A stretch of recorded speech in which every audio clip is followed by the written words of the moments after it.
broken class currently in PvE. We're gonna go over PvP later, okay? We got a lot to talk about that too. I could go on for PvP for half an hour, but Oh, I know, Yeah, I same. know. Like, I actually haven't looked at the metrics. Like I said earlier, I haven't felt like the need to check passes or care how much damage people do. So I'm Well, not actually not necessarily even damage, sure but what's the. like, what do you feel is really useful right now for you? Like, what do you always go like, damn, I wish we had more of this guy? I would say priest. I'm really liking, like, at least in PvE right now, I'm really liking priests. I really like druids and rogues. I Yeah, really that's a like vibe those for three. three. I like Rogues those are three kicking classes a lot. butt. My one druid friend, he was doing like way over 3,000 damage yesterday on like majority of the bosses. Like he was That's pumping. And then insane. my one rogue friend, who's actually my GM, he did 11,000 damage or close to 15,000 damage on Velstraz. Like it was See, insane. dude. Like he was going crazy. Like it was like obviously well you know Velstraz like The burning ramps all the adrenaline, damage yeah. up, but like it was insane. I was like, holy dude, and that was without world buffs. That was like no world buffs. So like I can only imagine if everybody unbooned and we truly wanted to just like juice that boss out and Is kill that it on within black seconds. or regular? No, just regular. It was just regular. It was just regular. But I would like to see it on black though, like to see what happens. But like overall though, it was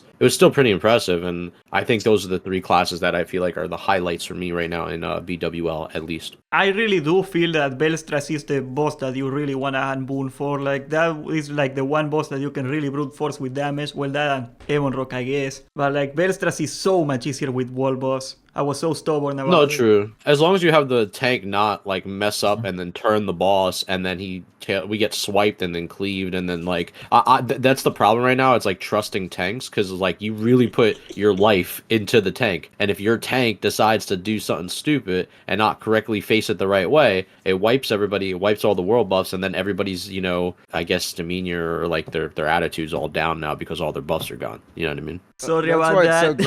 it's so great to have Medina as your tank, because you always know everything's gonna go perfectly.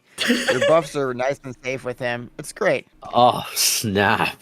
Oh, No, yeah, that yeah. wasn't- I was being serious. I would always be unbooned if Medina was my tank. Medina, the buff savior. You know, like, Belstras sometimes likes to like spin around and look at people when I am tanking him. I don't know what's up with that, but like he kind of looks around and like sometimes he just looks and he sees a priest right there and he goes like, what? Hack to what? And that priest is dead. It's crazy. Scientists are Yeah. baffled on why whenever Medina's tanking, Veilstraz is like spinning around like a merry-go-round. Can never quite figure out what's going on with that. They are trying to figure out a way to tie him to an axle and generate electricity with it, yeah. It's the perpetual motion machine. It's infinite money. I would also say too, the other two classes I noticed that are highlight classes for me in BWL.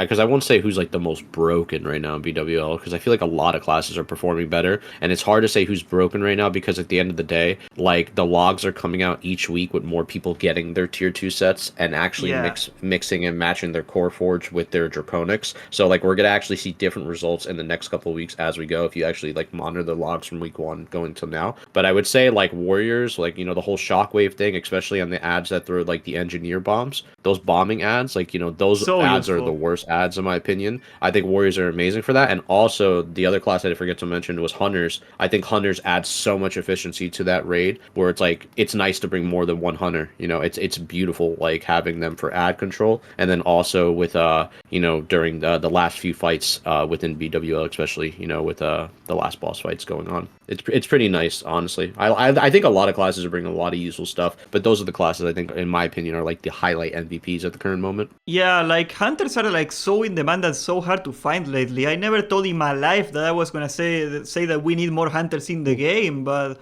it took me like a legit 30 minutes to get 2 hunters for my raid. I filled the raid and I couldn't get 2 hunters to do the trank, because you need 2 hunters for Ebon Rock and Flame Gore, and everything gets messy. They get snatched right away now. Like everybody needs hunters. It's crazy. They also do really good damage.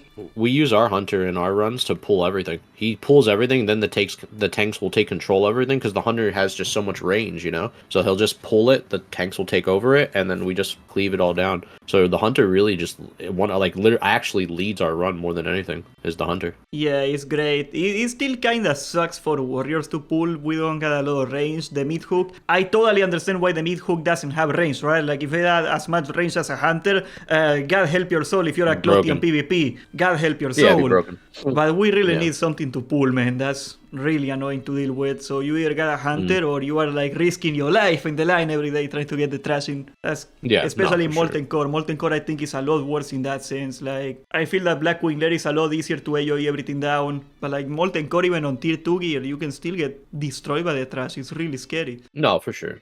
I'm gonna say that watching Medina look for hunters for Trank for like 45 minutes the other day did make me level my hunter, and I'm level 56. And let me say the boosts are way too much money, and these boosters are not negotiating, right? They're just like, because they're selling the gold, so they're really they can't give you a discount, and it's really frustrating. I'm running out of money. So if we collaborate with you, are you gonna give the money to the hunters, which are gonna give the money to the Chinese gold people, and then your people are gonna buy it from them, and this is gonna go back into the economy? So technically, giving money to you is like giving money to yourself. Yes. Just take a sponsorship from the gold sellers. I watched a video the other day and it was in the middle of it was the gold sponsorship ad. Wait, really? From who? No, don't worry about it. I got offered it was like $150 per video and gold in game. Wow. And I'm just sitting there That's like, a low land You know what? number I have for morals. gold. I have Wait a morals. I can't do this. Yeah, I've been I offered think more, gold, and I'm nobody. Like in the private server days, they would give you a lot of money to do really, really awful stuff if you were willing to take it. I cannot remember, like, this is not quite related, but I had a good friend of mine. He went insane and he moved somewhere else and he quit WoW. But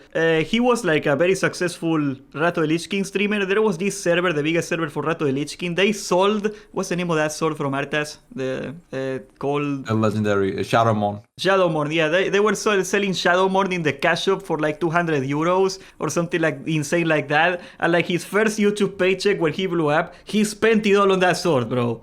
Wow, crazy. We couldn't believe it. He showed it. it. I feel like you are.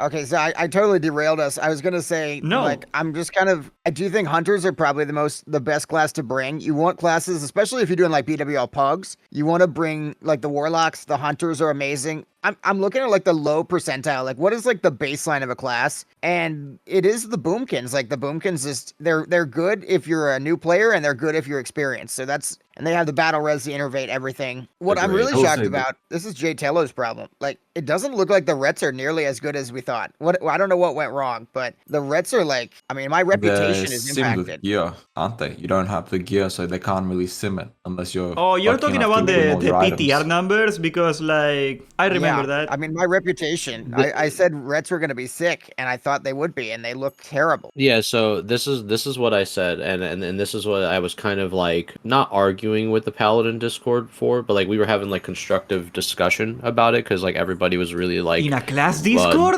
Yeah, I know, in a class Discord, a rarity now. Show me the screenshot. I don't believe you.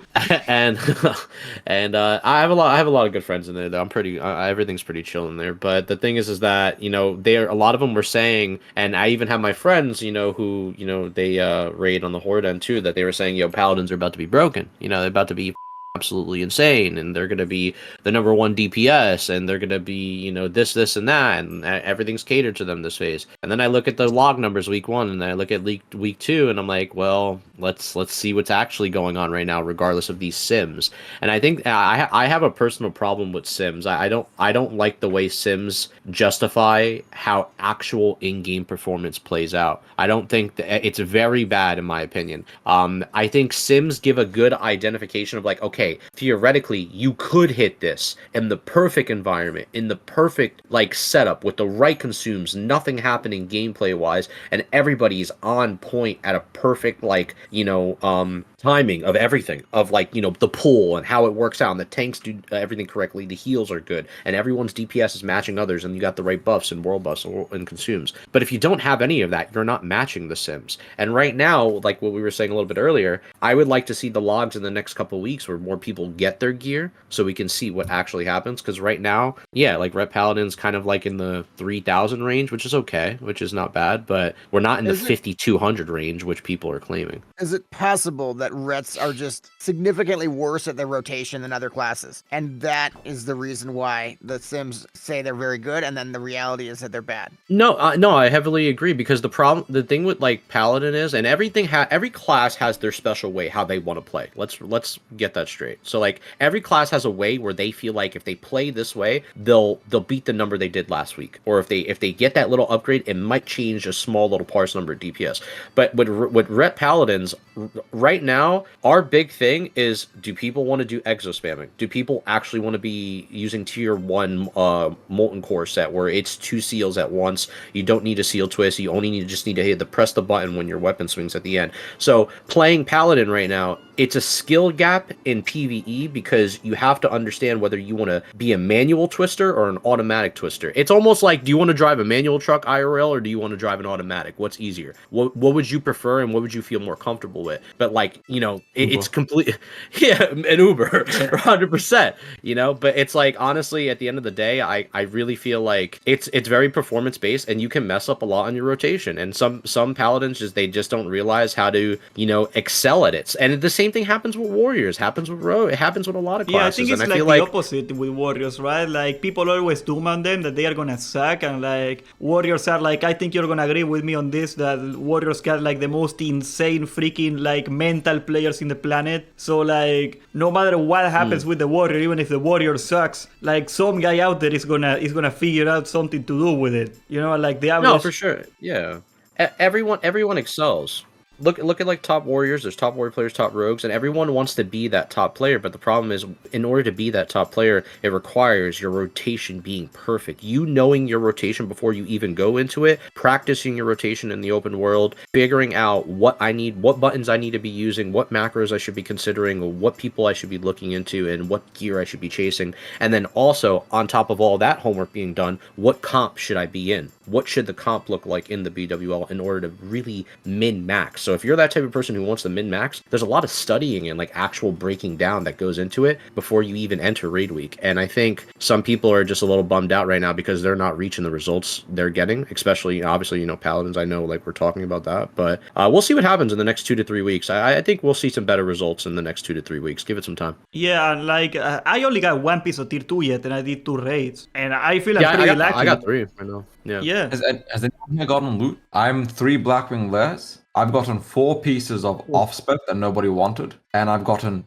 0 actual upgrade out of Blackwing Lair. Well, the problem is I still didn't get a binding, so I reserve the weapon every time, so I am like a soft reserve behind everybody all the time, and that kind of bums me out. But I got the shoulders, though. I was using the incursion shoulders, bro. I've been getting all the loot, man. Priest, you just get they just give you stuff because they feel bad for you, because they don't want you to leave and play New World. That's so frustrating to hear. Man, I've lost 32 rolls. 32 I don't even have 32 rolls? They just give me everything. Something stupid like that. I have No to check my shot. add-on again. Dude, I I 32 straight rolls. That we should make this into like a documentary or something. You should really be like advertising that. Well, in no, the technically it's not 32 failed rolls. It's like every roll I want for an item, I fail. Off-spec item, like the stupid ass druid trinket that gives you like power shifting for free for 20 seconds. Yeah. Every time it's an off-spec item that nobody wants, because we have that gargle thing, so you have to roll. Yeah. Right, you have to do your roll to go through the system. I'll roll, and it's always like a taut dragon hide shoulders. Right, we don't have a feral in our raid, so like nobody wanted it. So it was free. I rolled off-spec 97 or 96. Then Nalfarian's tier, I roll a 40. Subscribe to the main channel to catch the stream live. Also, join the Discord, don't be a Winnie Hat Jr.